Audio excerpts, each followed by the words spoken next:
د آی پی ایل 44مه لوبه یوه په زړه پورې لوبه وه چې ډیلي پکې د ګجرات لوبډلې ته د 5 منډو په توپیر ماتې ورکړه.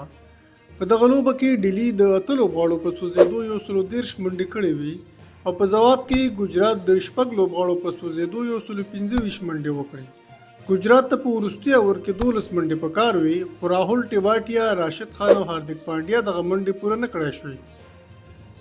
په دغه لوبه کې راشد خان په 4 اورونو کې 28 منډې ورکړې او 1 وکټ یې واخیسته. نور احمد بیا کومه وکټ وانخیسته خو یوازې 20 منډې یې ورکړې. د لوبې د غوره لوبغاړي جایزه محمد شامي ترلاسه کړه چې په 4 اورونو کې 11 منډې ورکړې وې او 4 لوبغاړي یې سوځولي وو. ESPN کرکټ د افغانستان په ځوان لوبغاړي نور احمد لکنوال یوه اوږده لیکنه کړې ده چې د هغه د ژوند ټوله کیسه په آی پی ایل کې تجربه او د راتلونکو پلانونو په اړه ورسره هم غږېدلي دي. نور احمد په دغه مرکه کې ویلي دي چې په آی پی ایل کې د لوبېدو څخه خوند اخلي او هیله مند دی چې د نورو سترو کرکټرانو وکټې هم واخلي.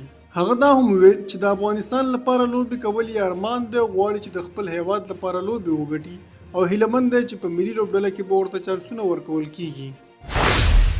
په روان 2023 کال آی پی ایل کې ویراټ کوهلي 3 ځلې جریمه شوی دی.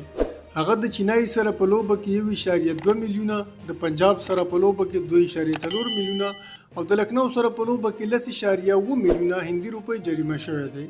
په دغه 3 ځله کې هغه یوازې یو ځل له دې امله جریمه شوی دی چې لوبډلې یا ورونه په ټاکلي وخت کې نه و ترسره کړي. د اسیا جام په تړاو د سریلانکا کرکټ بورډ هم د پاکستان پر وړاندې د هند په ملاتړ کې ودرېدلی دی او د هند د دریځ ملاتړ یې کړی دی چې باید د اسیا جام له پاکستان څخه بهر په کوم بل ځای کې ترسره شي. په آسیایي لوبډلو کې د پاکستان او هند ترمنځ په اسیا جام باندې لانجه ده. پاکستان غواړي چې اسیا جام په پاکستان کې ترسره کړي خو هند یې په بل کوم هیواد کې د ترسره کولو غوښتنه کوي او سریلانکا هم لومړنۍ لوبډله شوه چې په دغه دریځ کې د هند سره ولاړه ده. د هند یوې رسنۍ انډین ایکسپریس د نوین الحق په اړه لیکلي دي چې هغه له ویراټ کوهلي سره تر شخړې وروسته د خپلې لوبډلې یو ملګري ته ویلي چې دلته د آی پی ایل لوبېدو لپاره راغلی دی، د خپل ځان د سپکاوي لپاره نه. له دې خبرو څخه هر څه واضح کیږي چې ویراټ کوهلي د لوبې پر مهال هغه ته سپکاوی کړی او نوین الحق هم ورته توند غبرګون ښکاره کړی.